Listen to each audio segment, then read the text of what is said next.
Hi everyone! Welcome back to my channel. In this video ay pag-uusapan natin kung paano ba mag-invest sa stock market. Kasi may mga nagtatanong kung paano daw ba mag-invest sa stock market. So, let's go! Para makapag-invest sa stock market, kailangan muna mag-open ng brokerage account kasi hindi ka makakapag-invest directly sa isang company kung wala kang brokerage. Hindi ka makakabili ng shares ng isang company sa mismong company, kaya kailangan mo ng broker account. Yung broker ang mag-execute ng buy or sell mo. Syempre may fee din siya every transaction. May tax din every time na magbebenta at every time magre-receive ka ng dividend, mayroong 10% tax. Mostly, ang mga requirements sa pagbukas ng broker account ay ID, bank account, TIN number. Syempre, lagi yan TIN number, laging kailangan yan kasi nga yung tax, nagbabayad tayo ng tax. And then mag-prepare ka ng isang malinis na papel, bond paper, na may 3 perma mo. Yan yung mga common na kailangan. Syempre, kailangan mo din mag-aral muna bago ka mag-invest. Kasi hindi pwedeng ilagay mo lang basta-basta yung perang pinaghirapan mo sa isang investment nang hindi mo naiintindihan. Alam mo din dapat ano ang goal mo, bakit ka mag-i-invest dito. Kasi may iba't iba ding klase ng investor. Mayroong short-term trader lang or yung daily, everyday sila nagte-trade or yung long term naman.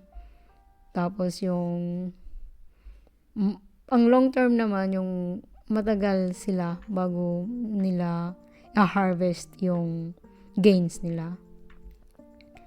At yung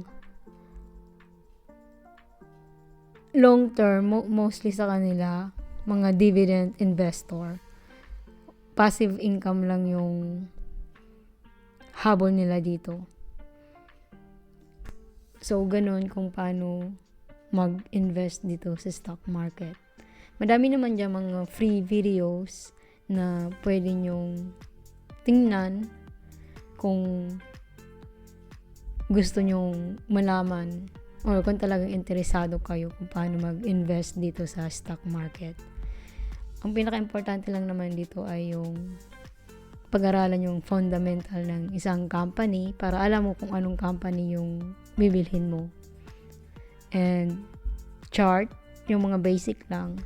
Chart, kasi dapat alam mo kung kailan ka bibili. Pag alam mo kung alam mo kung paano tingnan yung chart ng isang stock. Ito yung ilan sa mga stock broker na available. Mayroong Call Financial, may First Metrosec, Dragon5, BPI Trade, and PhilStocks.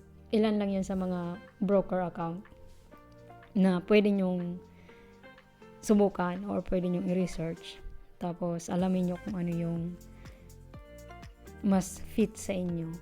Ang Call Financial, nung unang nagbukas ako nito ay, yung una kong dineposit, 5,000 pesos. Kasi ang minimum nila ay 1,000 pesos.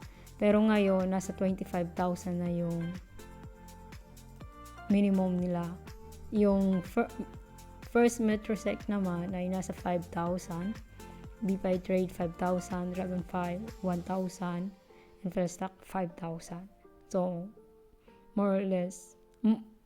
So, karamihan mga 5,000 yung minimum nila. Ipapakita ko naman sa inyo kung ano yung update ng aking portfolio kung ano yung ginawa ko last week. Kasi Monday na ngayon. So, tara, tingnan natin yung aking portfolio. So, ito yung update ng aking portfolio. Binenta ko naman ay ang MWC. Kasi, sobrang taas niya na and parang nababagalan ako sa growth niya. Nilipat ko siya, nag-add ako sa OGP ulit, Oceana Gold.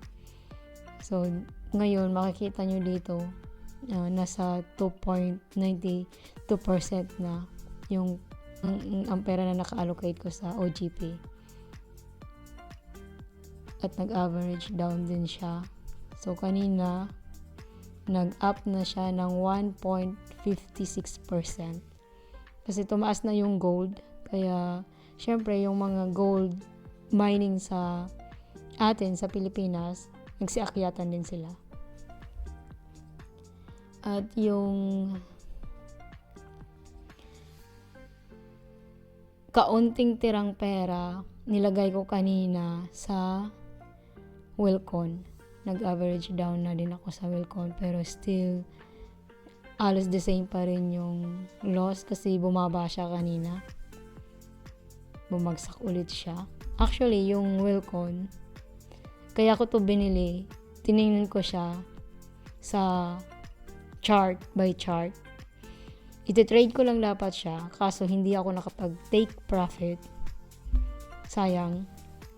Ganyan mangyayari kapag hindi mo sinunod yung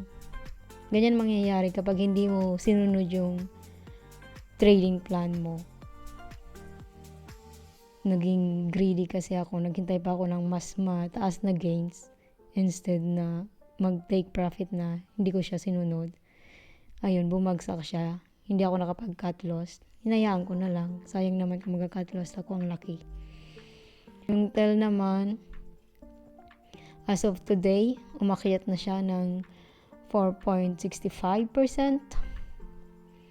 And STI, nasa 11%. Sayang yung STI, hindi pumasok yung